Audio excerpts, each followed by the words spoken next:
primer grado. Ciencias, biología, efecto dominó.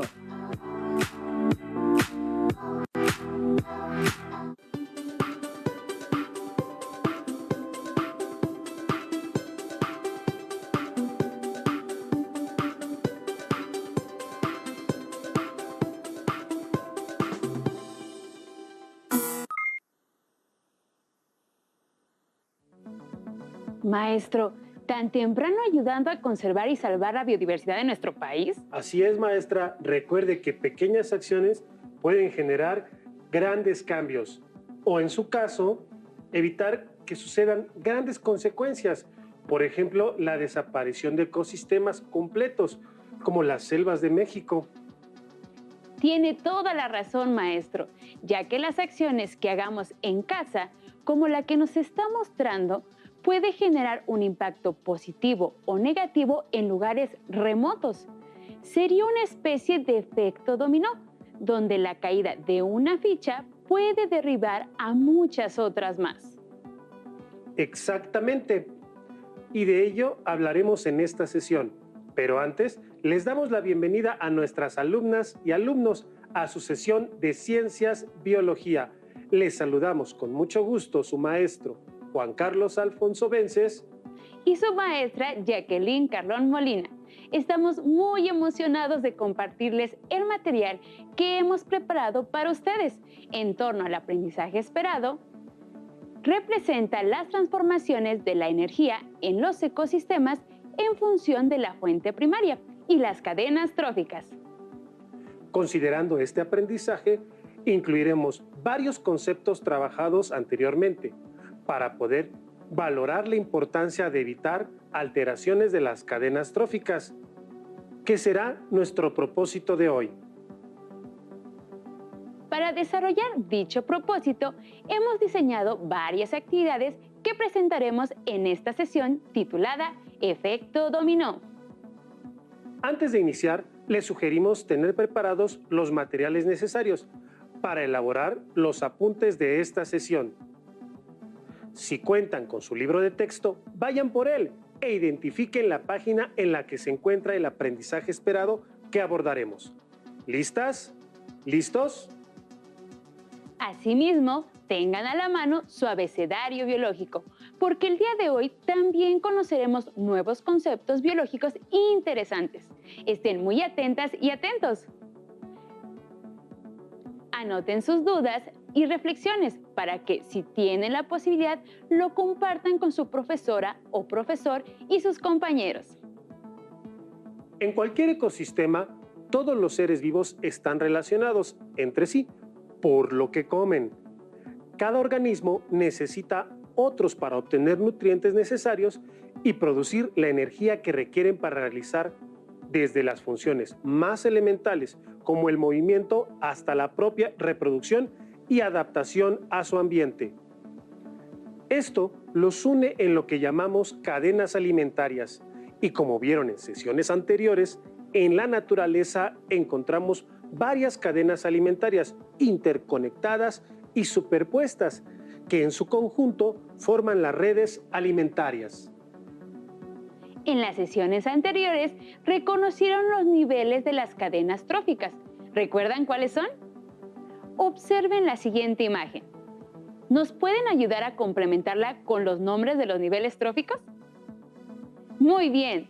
Las plantas son los productores, ya que elaboran sustancias orgánicas mediante el proceso de la fotosíntesis, a partir de la luz del sol, del agua y dióxido de carbono. Los animales herbívoros consumen tal biomasa vegetal como fuente para extraer su energía y nutrimentos. Este nivel representa a los consumidores primarios.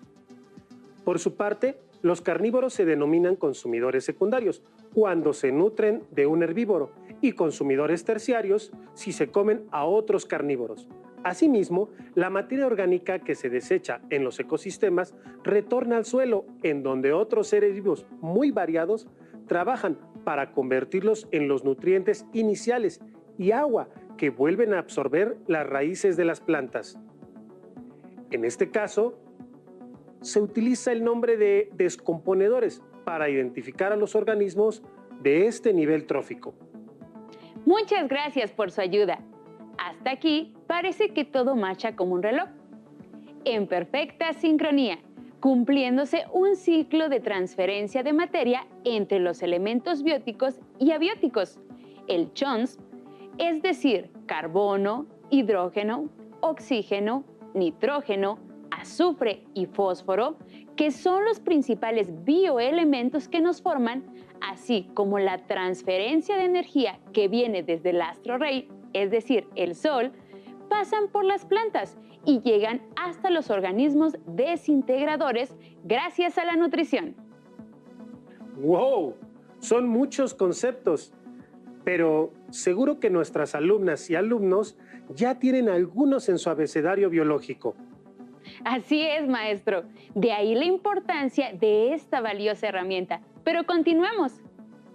Decíamos que todo funciona en forma de ciclos que se han repetido desde el origen de la vida en nuestro planeta y como consecuencia de ello, las especies están en constante evolución, adaptándose a los cambios que han ocurrido a lo largo de millones de años. Sin embargo, la llegada del ser humano y su desarrollo tecnológico, desde el uso del fuego y hasta el descubrimiento y aprovechamiento de la energía nuclear, ha traído consigo cambios significativos en la transferencia de materia y energía en los ecosistemas.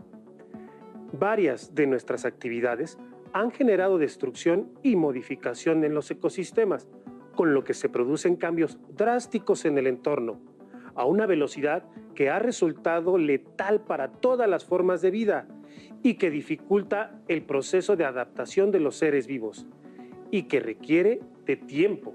Actividades como las que revisaron al principio del trimestre, entre las que se incluye la agricultura y la ganadería, la sobreexplotación de los recursos, la deforestación y contaminación de los suelos, cuerpos de agua y el mismo aire que respiramos, ha alterado las cadenas tróficas y con ello la transferencia de materia y energía. Por ejemplo, las plantas requieren nitrógeno y fósforo, pero cuando estos se suministran en exceso, se genera un incremento que sale de la capacidad de carga de un ecosistema, agotando los recursos u obstruyendo su disponibilidad. Esto puede ocasionar la desaparición de especies clave. Si bien es cierto que los organismos dentro de una población poseen variaciones que les permiten que algunos miembros logren adaptarse a las condiciones cambiantes y sobrevivan para continuar con la vida de la especie, siendo seleccionados por la naturaleza, la velocidad con la que hemos modificado el ambiente dificulta este proceso, generando consecuencias serias en el ecosistema, como las siguientes. Modificar la composición de los suelos por la agricultura y ganadería. Producir nuevos materiales que regresamos al ambiente en forma de residuos, que en el mejor de los casos les damos algún tipo de manejo y en el peor terminan en los cuerpos de agua alterando la composición de los mismos. Lo anterior también ocurre con el aire y el suelo. Poner las especies en la categoría de amenazadas o en peligro de extinción. Tiene toda la razón, maestra. Tomando en cuenta las consecuencias que acaba de describir, he recordado que, como vieron en el tema Las claves del equilibrio, al introducir un nuevo producto químico al ambiente, por ejemplo, un insecticida para matar bichos que nos pueden hacer daño, se corre el riesgo de dañar la cadena alimenticia. Por ejemplo, los consumidores primarios, como los insectos y los animales herbívoros, se comen las plantas fumigadas con insecticida. Si estos productos químicos no son capaces de ser excretados por los consumidores primarios, entonces se almacenan en los tejidos corporales del animal. Al proceso por el cual los animales que están en el nivel más bajo de la cadena alimenticia, los herbívoros, terminan con altos niveles de sustancias químicas dentro de su cuerpo, se le denomina bioacumulación. Pero este proceso no siempre es dañino. Por ejemplo, los animales regularmente bioacumulan vitaminas y otros nutrientes esenciales. Pero a causa de estos fenómenos, productos químicos peligrosos como el mercurio y el plomo pueden ser dañinos incluso cuando solo se encuentran pequeñas cantidades de ellos en el ambiente. Esto afecta también a los depredadores, ya que al comer regularmente animales con altos niveles de dichos elementos químicos, terminan con altos niveles de estas sustancias químicas dentro de su propio cuerpo. Aunque el insecticida puede ser necesario para evitar daños en las cosechas, se deben utilizar aquellos que no generen efectos negativos en las especies y optar por aquellos que son elaborados a base de compuestos orgánicos que se pueden reintegrar al entorno de manera natural. Todas las especies del planeta, por insignificantes que algunas parezcan ser, son esenciales para la red alimentaria. Por eso, los humanos debemos ser muy cuidadosos y proteger a todas las especies del mundo. Exactamente, maestro. Pero hay diversas acciones que en ocasiones hacemos sin reflexionar sobre los daños que pueden provocar en la biodiversidad de nuestro planeta y en especial en las cadenas alimentarias. Por ello, junto con nuestras alumnas y alumnos, los invitamos a pensar en las consecuencias de nuestras acciones y les pedimos observar con atención la siguiente imagen. En esta casa se muestra un mal manejo de los desechos orgánicos e inorgánicos generados, así como el uso de detergente no biodegradable. Dicha descarga de residuos en el ambiente deriva en un exceso de nutrientes en los cuerpos de agua, lo que, a su vez, genera condiciones para que se reproduzcan microorganismos patógenos, lo que puede derivar en enfermedad y muerte de los animales que beben el agua. Suponiendo que las víctimas son los depredadores, probablemente se alteraría la cadena alimentaria y provocaría una sobrepoblación de herbívoros que terminarían con la cubierta vegetal, lo que repercutiría en la erosión de los suelos y por ende la destrucción del ecosistema.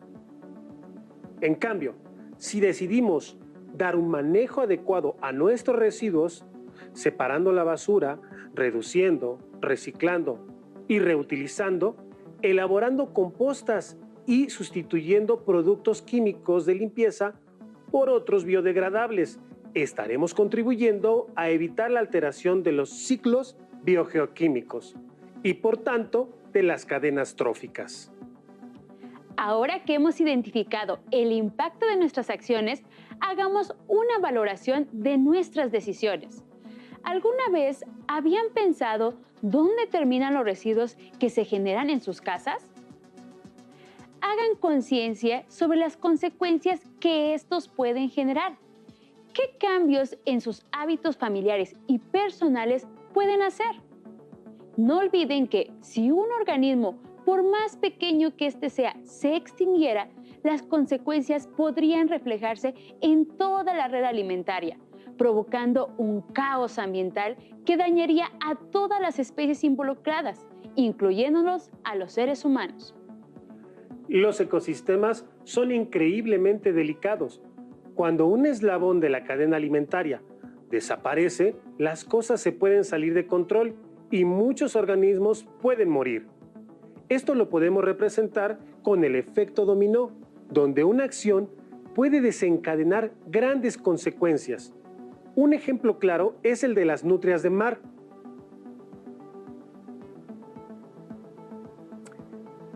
Que son mamíferos muy adorables, como lo pueden apreciar en la imagen. Ellas se mantienen calientes con su denso y excepcional pelaje. De hecho, su piel es más gruesa que la de cualquier otro mamífero, así que naturalmente es muy valiosa. Y a comienzos de 1700, los cazadores empezaron a matar a todas las nutrias que encontraban. En los siguientes 200 años, más de 1 millón de ellas fueron cazadas y para 1900 su población había disminuido a menos de 2000. Afortunadamente, los gobiernos de Estados Unidos, Rusia, Japón y Gran Bretaña firmaron un tratado en 1911 para prohibir su caza y su población gradualmente se recuperó, pero mucho del mal ya estaba hecho en el ecosistema marino. A las nutrias les encanta comer unos organismos espinosos llamados erizos de mar. Cuando su población declinó, la población de erizos de mar aumentó.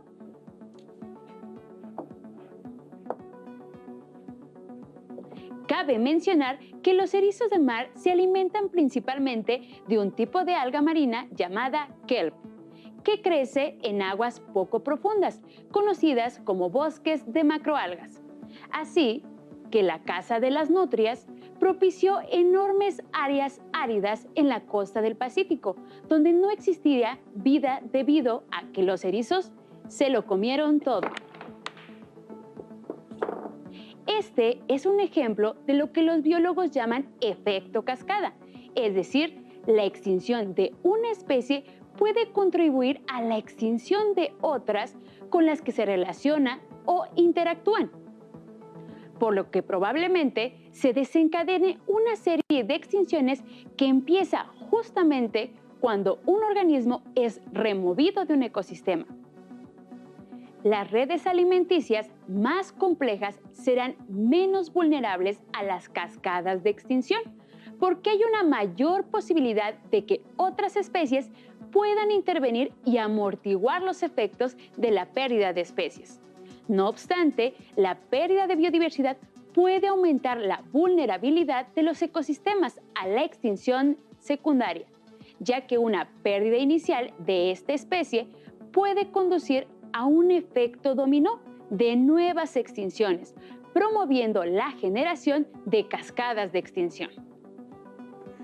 Es muy difícil predecir exactamente qué ocurriría en caso de desaparecer un eslabón, pero en una cadena alimentaria en sentido estricto, habría varias desventajas. Desaparecerían con él todos los eslabones siguientes, pues se quedarían sin alimento. Se superpoblaría el nivel inmediato anterior, pues ya no existiría su depredador. Se desequilibrarían los niveles más bajos como consecuencia de lo mencionado anteriormente. Pero esto rara vez ocurre en redes alimentarias complejas, porque cuando desaparece un eslabón, otros consumidores ocupan su lugar. Sin embargo, se ha identificado especies particulares dentro de una comunidad que juegan un rol muy importante en los ecosistemas, ya que determinan su estructura. A estos organismos se les conoce como especies clave. Dichas especies tienen un impacto no proporcional a su abundancia. Funcionan de una manera única y significativa a través de sus actividades. Crean y modifican el hábitat o influyen en las interacciones. Su eliminación tiene como consecuencia cambios en la estructura de la comunidad y puede resultar en la pérdida de diversidad. Un ejemplo lo podemos encontrar en la sabana africana. El elefante es un depredador clave. Su papel está en su fuerza destructiva sobre los árboles y el consumo de árboles jóvenes de los pastizales de la sabana. Los pastizales de la sabana son el hogar de muchos herbívoros que comen hierba, como las cebras, los búfalos y los antílopes. El consumo de los plantones por parte del elefante aseguran que el pastizal permanezca igual en lugar de convertirse en un bosque. Reduce el número de árboles y aumenta los espacios ocupados por la hierba y por lo tanto asegura suficientes tierras de pastoreo para los herbívoros presentes en la sabana. Los roedores como las liebres y los ratones dependen de la hierba y también se mantienen. A largo plazo, el elefante africano permite que los grandes depredadores tengan un abundante número de presas.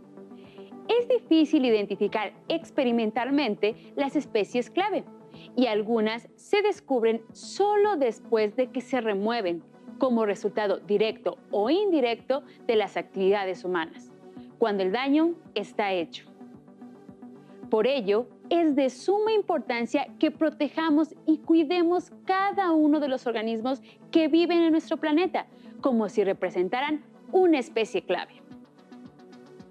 En la naturaleza existen otros organismos llamados especies invasoras, título que se han ganado porque pueden destruir ecosistemas enteros cuando llegan a nuevos ambientes libres de sus depredadores naturales, parásitos o competidores. Las especies invasoras pueden esparcirse rápidamente.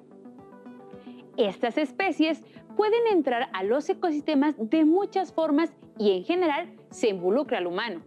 Por ejemplo, una planta extranjera puede ser introducida para propósitos de agricultura como decoración de una casa o un jardín. Un caso conocido fue el de la enredadera kudzu, la cual fue llevada de Japón a los Estados Unidos de América en la década de 1870, con la finalidad de dar sombra, alimentar al ganado y prevenir la erosión del suelo. Pero la planta se extendió a un ritmo alarmante y ahora cubre 30,000 kilómetros en el suroeste. Apodada la vid que se comió el sur, puede matar a todas las plantas de la zona en donde crece. Incluso puede arrancar árboles y cuesta millones de dólares al año controlarla.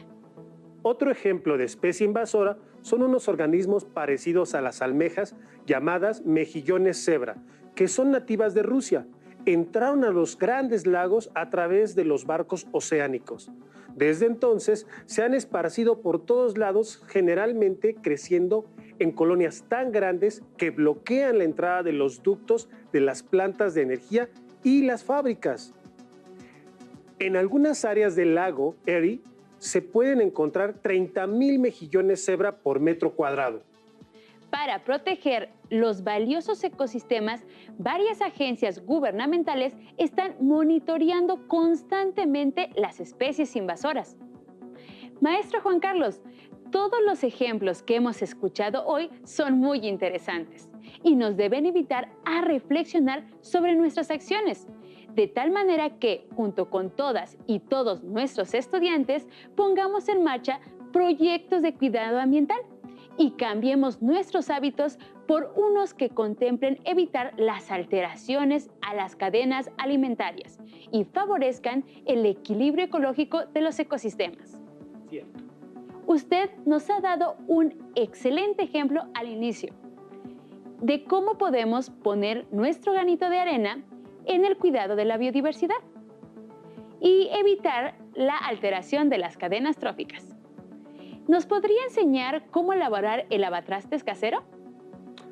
Claro, con mucho gusto.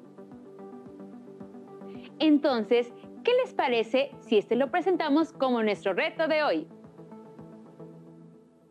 Perfecto.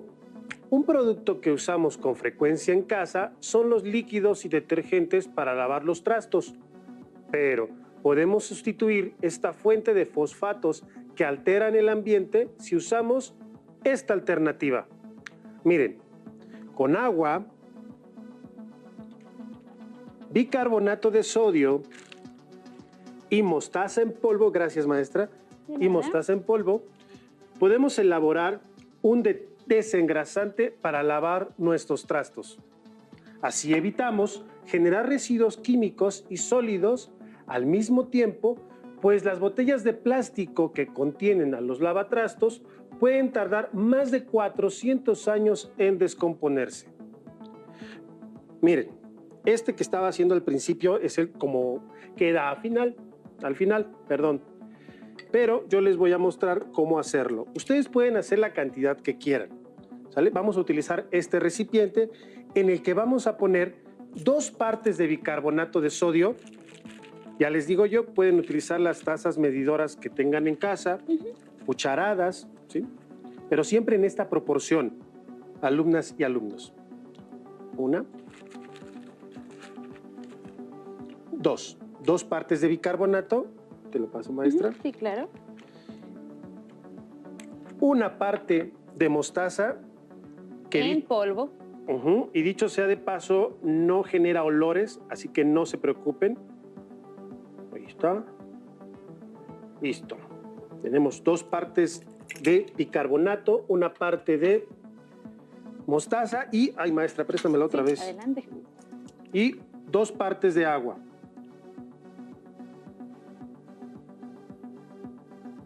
Con un excelente pulso. Y 2. Por favor, maestra. Vamos a mezclar, ¿sí?, perfectamente hasta que se forme una pasta. Listo, ya quedó. Vean ustedes. Bien. Para complementar el lavatrastes casero, pueden utilizar un zacate natural como este. Dura mucho más tiempo que las esponjas y al provenir de un tipo de calabaza no genera residuos peligrosos y se puede reintegrar al ambiente sin alterar los ciclos biogeoquímicos ni las cadenas tróficas. Y lo mejor es que lo pueden adquirir en el mercado de su localidad a un precio muy bajo. En esta sesión reconocimos otro tipo de especies fundamentales para el equilibrio dinámico de los ecosistemas. ¿Recuerdan de quién se trata? ¡Claro! La especie clave.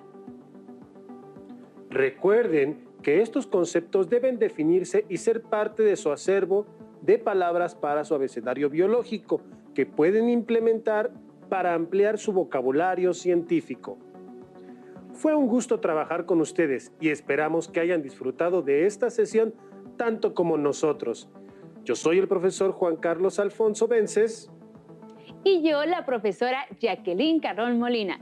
Nos despedimos por el día de hoy, pero nos veremos pronto en una nueva sesión de Aprende en Casa 2. ¡Hasta la próxima! Mire qué padre le quedó Sí, su... no.